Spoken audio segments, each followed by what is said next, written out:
G'day punters, welcome to the Mailbags preview for some of the features coming up this weekend. We've got the Doomben 10,000, the Goodwood in Adelaide, and then also the Roma Cup is a beauty in Perth. It's just a pity that it's still at Ascot and not at Belmont because the track is pretty much stuffed and on its last legs, but nonetheless I'm sure they'll get 2,000 people out there wearing masks to celebrate Italian Day, which they could have done better at Belmont and had a better race, but anyway. Enough ranting. Let's get into the Doomben 10,000 to start things off. Shane Ciurleo, we spoke about this race on RSN earlier in the week, and you threw out the fact that Eduardo was your top selection by some way. Is that still the case now on Thursday? Yeah, so the only thing I was sort of holding off from pulling the trigger at the price was the forecast rain for Brisbane on Wednesday. So that rain's been and gone. The track didn't sort of get as much as I anticipated. There was like 60 mils around the place, not far away. The Doomben's copped about 28, 25 mils. So that's like nowhere near as much as I thought it could have. So like, I think it's around 30 mils for the week or somewhere there, maybe 35. So not as much rain as what I thought. So I think it avoids like being really heavy. And I think it sort of gets to that sort of soft 6 range come race day because the sun's out and we're going to have nice weather the next couple of days. Still have the dewy mornings, but the nice weather. So sun's out, bet's out. Happy to launch in at like it's like 2.15 across the boards now. Taking that price. I just can't find a knock. It's the best horse and it leads. And I think it's got a big jockey. I think it's got a big jockey switch. I thought. Who rode it last week? Brenton rode it last week. I thought it went not last week, last start. Like I know Nature Strip ate him, but like he almost went too slow. Yeah. In those 2 wins when Nash rode him, he lit him up early. Yeah. And in the first case slightly got the better of Nature Strip in very fast time, and then demolished him in the Galaxy. Yeah, I suppose you can look at it and say, 1,200, is it a different setup? But not in this grade. This is a big drop in grade. There's no Nature Strip like eyeballing him from the 400. Like this is like he'll be that far in front here. Won't matter. I could honestly see it starting like $1.70, $1.80 easily. Maybe Vega 1 is the map horse now to get the right run to sort of finish, in the money. Had a look at Bossy. He's ridden like 3 from his last 50. 2 of them are Group 1s. He lands in the right spot here on Vega 1, for the minors. I don't know. Mark, you've probably got a decent handle on a couple of these Sydney horses to see where they fit. I thought Trekking was disappointing the other day. It looked like he blew up at the 200. Yeah, we spoke about that on that review. He could be fitness. Could have been a fitness thing. Or it could be he's getting on and he's not quite the horse he was. But his second up record is good. So if you wanted to be forgiving, you can be. And Wild Ruler seems a bit close to Trekking to Eduardo to me in the betting. I know he had a poor setup for him in the Galaxy, but he was getting a stack of weight off at Eduardo that day and couldn't get near him. So how he's sub $5 is a little bit beyond me. Obviously, does it map well? Drawn 2 and Jay McDonald, I suppose that's compressing its price, but it seems too close to the favourite to me. A little bit. Like, I've sort of given him a bit of a bonus for the map too because of the gate compared to his rivals like Trekking and say Graf, who was another horse I thought might be able to run on sort of into the money from a better gate, but now he's drawn the outside, so he's going to have to go back probably an extra pair or 2 than what I anticipated there. I've sort of bonused up Wild Rule a bit from the map, just off that, and still can't get it anywhere near Eduardo. Yeah, no, they like do closer to double figures than 460. Yeah, he wasn't backed. He was specced against Eduardo in the Galaxy, but Eduardo was very, very solid in that, and they ran accordingly. Yeah. You would then, on that evidence, you'd expect Eduardo to be backed and Wild Rule to drift for a start. Have to. Yeah. Has to. Yeah. He's still giving Graf a sneaky knockout chance, or have you softened on that? I've sort of softened my position there a little bit just because of the gate. I just can't see it anywhere else but out the back now. And if they do chance their arm, he's going to be cast, I think. Well, favourite to be cast. If they chance the arm and try and slot in, 2 or 3, a couple of pairs closer than where you sort of map it from there.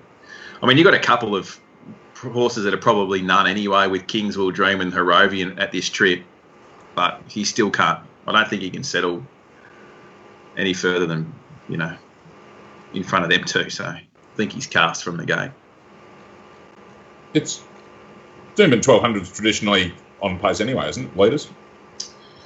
Yeah. Well, what about that's just Doomben in general, I think. You prefer to be up there than not, that's for sure. And soft track doesn't affect that too much? No. No, okay.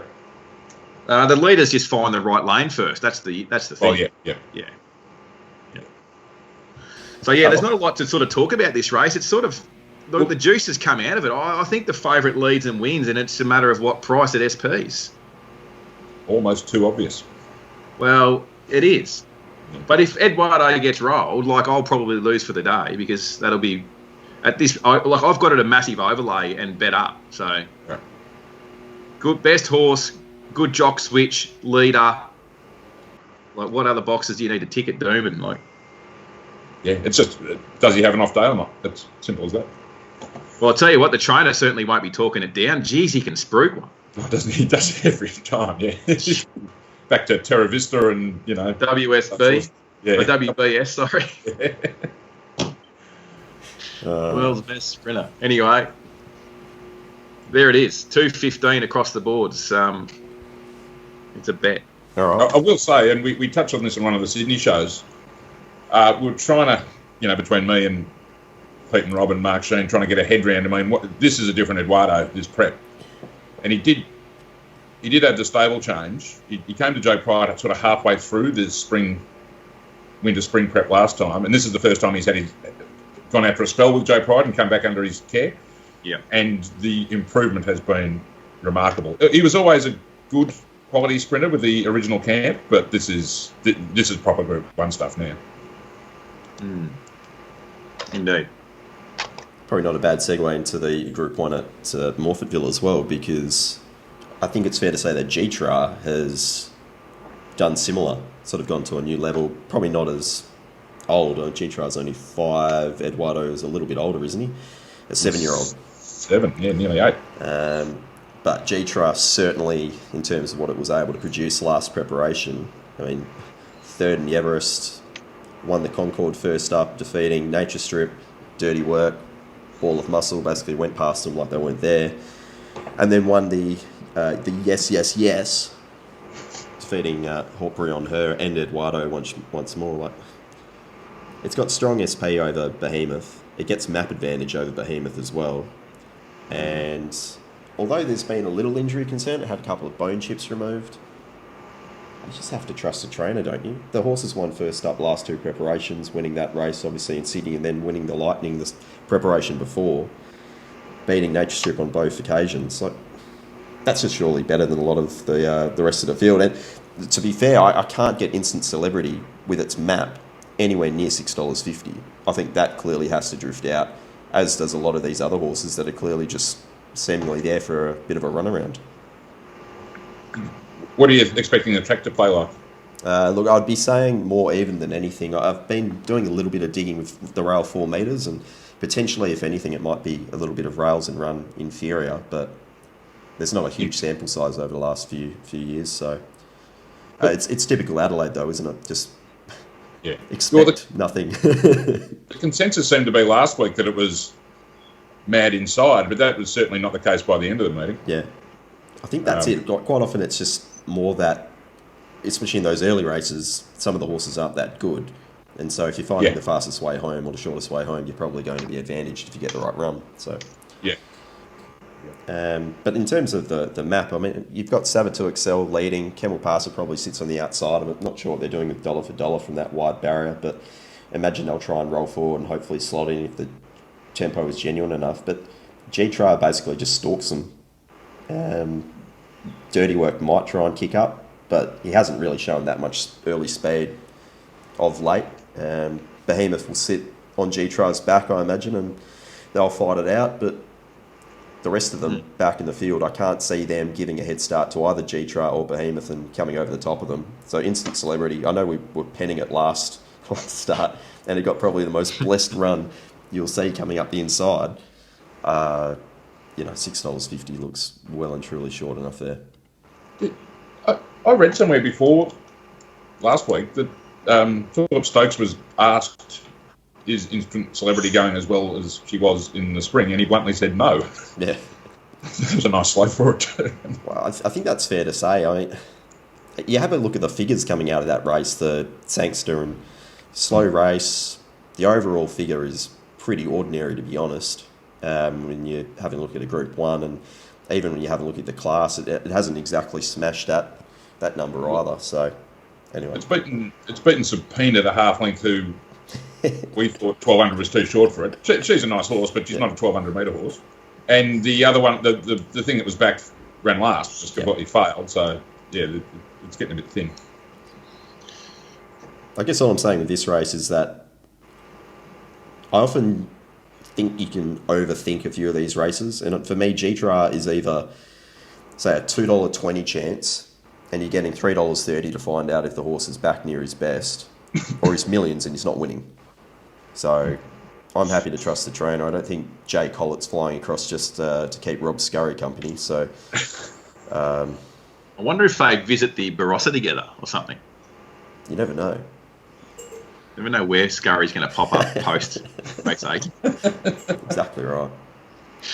I don't have a lot more to add to that, actually. I think you're right. I think he's going to slot into a nice position from the gate. G-Char and Behemoth is going to be on its back, and they're the two best horses, I think.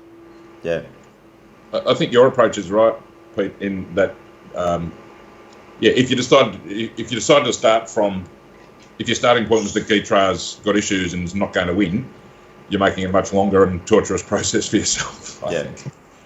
This way you can just, you don't have to have, your last on it, but have your bet on it, and if it wins, it wins, and if it doesn't win, then it's a much more open race than that. I suppose it opens up for Behemoth, but you outlined some reasons why he wasn't overly well suited. So, you're probably having to look 5 or 6 different ways if you're going around him. Yeah, exactly. Just one of those. I mean, I when I was doing the form, I don't pay attention to any noise anyway, so I had no idea that the horse had bone chips removed or, had spelled in New South Wales and had 2 jump outs, and I went and watched the jump outs. It was fine. It was a classic sort of jump out. It wasn't, you're not there to set the world on fire in a jump out. It's not exactly even a trial, let alone. But I think you can get overwhelmed with a lot of noise, and it's best just not to listen to it or pay any attention to anything that anyone says when you're doing the form. Keep things simple. Look, the last race I will preview is the Roma Cup at Ascot, because this is a capacity field. I know both of you probably haven't heard of too many of these horses outside of probably Windstorm, and the Velvet King ran around Victoria, as did Elite Street. Rock Magic used to be a New South Wales horse with, I think it was Gay Waterhouse, but he's now 11 years old and still going seemingly very well for an 11-year-old. But it's just a capacity field. Looks like a cracking race. I think the map's probably just the key thing here. And you have a look at horses like Rock Magic and, Drawn 15, Vela Road the same. Cup Night will get back anyway. They're all going to be giving a head start to horses like Caracapo will be probably the leader with Dance Music on the outside. Whether or not Money Matters and the Velvet King push on from their wider gates, I think they probably will. And that will set up a pretty genuine tempo. For me, Massimo, Elite Street, Flirtini are clearly the map horses here. Elite Street does seem priced as if you're putting a line through his Victorian campaign, which was I guess, below average or below par. But having said that, a lot of his figures in Perth, he sort of exploded first up over 1,000, and then he's really efficient off these moderate to slow tempos. Now, I'm expecting faster here, and I've just got a small query as to whether or not he will appreciate that as much as, say, like a Flirtini. And the price as well, $4.60, $4.80 or so versus Flirtini. We're actually getting $8, who started dominant favourite in the Northern Sprint and never had any daylight at all. I want to just touch on Blinker's first time for a mare at the age of 6 years old, I believe. Do you either of you have any thoughts of Blinker's first time for a horse, say a 5-year-old? Is that a negative? Is it a positive, or is it neutral? I haven't got stats on it. I will say my instinctive reaction is it's desperation, but it same. But well, people will point to Adab chucking the blinkers on him at age 7 when he in an attempt to spark him up and then him winning. But I maintain I'm probably a bit different to some other people here. Although I think we talked about this in the punting form data, backed me up, is that the Adab Very Elegant form was lengths off what they're capable of, and they were just able to win anyway because they were racing pretty ordinary horses. Yeah. So I think Adab, look, he's won, and maybe the blinkers got him to win, but they didn't get him to go to his best. Yeah. They might have squeezed half a length or a length out of him, but it certainly wasn't the Adab of old that we saw 12 months earlier. Yeah. And so just to circle back to my original point, yeah, blinkers on at this stage of career sounds a bit like desperation. I've always just approached it, if you're putting blinkers on a horse that hasn't won recently, so if you're going, over a year or so, a couple of preparations, haven't had a win, you're sticking the blinkers on for the first time, that's certainly desperation. But Flirtini won back in January over the same track and trip, or 1100 at Ascot it was, then ran second, beaten a pimple by Samizdat. Yeah, you haven't seen any traits she's displaying that suggests she needs them, or? No, not really. And arguably would have won the Northern Sprint if had clear air it anyway, but it was running up backsides the whole of the straight, so no momentum to the last 200. So Flirtini gets the double switch here, Pike off, blinkers on. Yeah. And we're getting a price because Peter Nucky's on board. But in terms of the map, I know it's typically a back marker, but because it's drawn gate 8, it's automatically going to have at least 5 or 6 horses behind it, you would think, from their especially wide alleys. Especially the field of 16, Yeah. So it doesn't have to really get back towards last or anything like that. I'd be disappointed if it settled there.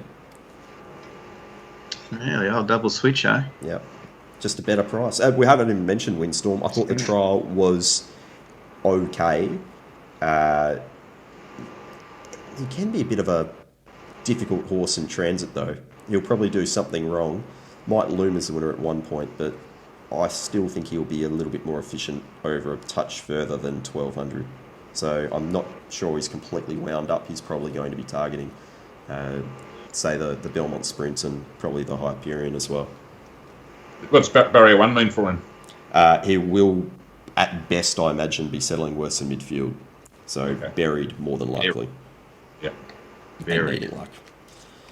So for me, I'm going to back Flirtini at the price. Something on Massimo as well, who I thought was luckless in Northern, but was probably hitting the line just as well as anything else.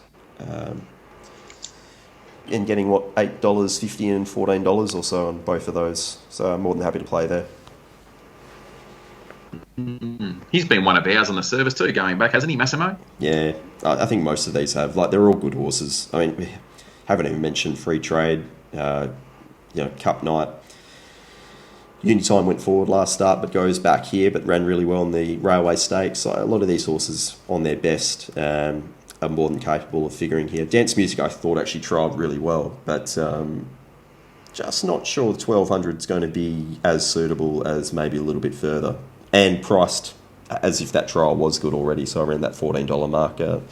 If it drifted out, and that's what I'll say about Elite Street as well, I'm half expecting the market to go against it because it's just been the profile of that horse. I don't know if you guys notice that with certain horses or certain stables, but every time it won last preparation in Perth, it seemingly just drifted out. It went $12 out to $17. In the Winterbottom, it went $21, I think, out to an SP of $38 or so. I'm not sure if there's just certain horses, whether it's a data thing or just a... I don't think it would be stable, but I do notice that certainly that horse has been taken on a few times. One of the questions I had just skimming the race was, where's Lactar? Very good question. He's been obviously riding well. Got one home for WA's us. Premier jockey. Yeah, well, indeed. Interesting having a look at the stats on, speaking of Premier jockeys, William Pike this season. Certainly not as effective in WA. I know he obviously hasn't been there as much, but judging by his usual standards, he's probably below par. So, yeah. I'm not talking through me kick about yesterday or anything at all. Just saying, Lactar, good yesterday. Money. Pikey, no money. I think that's about it. I'm not sure if we'll obviously preview Rosehill / Scone tomorrow morning, Mark. But you've got Scone proper Friday, and then the second half of Scone at Rosehill on Saturday. Correct. Day 1 Scone, day 2 Scone, Rosehill. If that makes sense, which it doesn't. But that's what it I'm sure Racing New South Wales will be able to spin it somehow. Yeah, it's a Scone Jockey Club or Racing Club meeting at Rosehill. Anyway, just play the cards we're dealt. They're basically next door to each other. Yeah, walking distance, yeah. And, of course, we've got Mounting Yard Mail from Morpheville this Saturday. Yes. So we can't forget to give Rob Scurry a massive push. It's probably the most interesting meeting for me this year, purely for that reason. I can't wait to see how he goes just with fresh horses. I mean, he might have seen a few of them before, but he's really going in completely blind and betting off the yard with maybe the assistance of a couple of speed maps that I'll try and fire off to him. So it's really not very much he'll have to go on. It's pure MYM. Yeah, indeed. So if you're looking to get involved there, purchase Rob's product. It still says New South Wales, but it's obviously going to be South Australia for this Saturday. Curls, your winter pack is the last few days you can get it for 10 weeks, which will take you through to, mid to late July, basically. Yeah, so we'll get obviously the remainder of the Brisbane Winter Carnival, which will culminate in the Stradbroke, I suppose, is the biggest race. It's about a month away or so, and then that pack will sort of drift into that off-season stuff, but it doesn't really matter. There's the same racing every week here. There's winners to be had, and there's about 55 meetings to bet into. So for $20 a week, it's probably money well spent, I would have thought. Especially if we're winning. Yeah. I don't want to jinx myself here. We're shooting for 9 straight Saturdays this Saturday, and like these. I enjoy the carnival because I get good jockeys on good horses with good maps. So we're going to be on the right horses for the next 10 weeks, so get involved. But you're equally at home at Gatton on a Friday. Yeah. I've got Kilcoy tomorrow. I hope they cop the 60 mils that was reported around the place, because if they get called off tomorrow, that'll be a win. Just play in a bomb bet if you have to. And meanwhile, back in Victoria, we've got Jackson at Flemington through a bit of Mounting Yard Mail there, and he is holding the fort very well on his own accord, with Jack Dickens doing what he does best.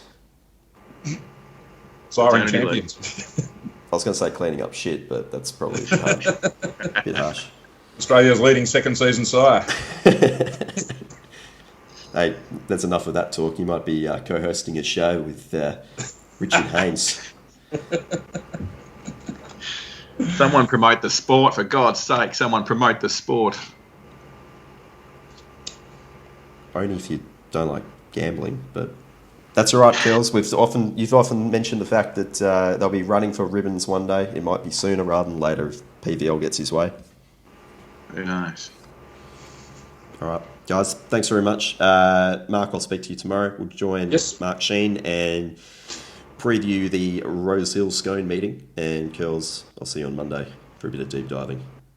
Looking forward to it. Good luck. Go well. Bye for now. Bye for now.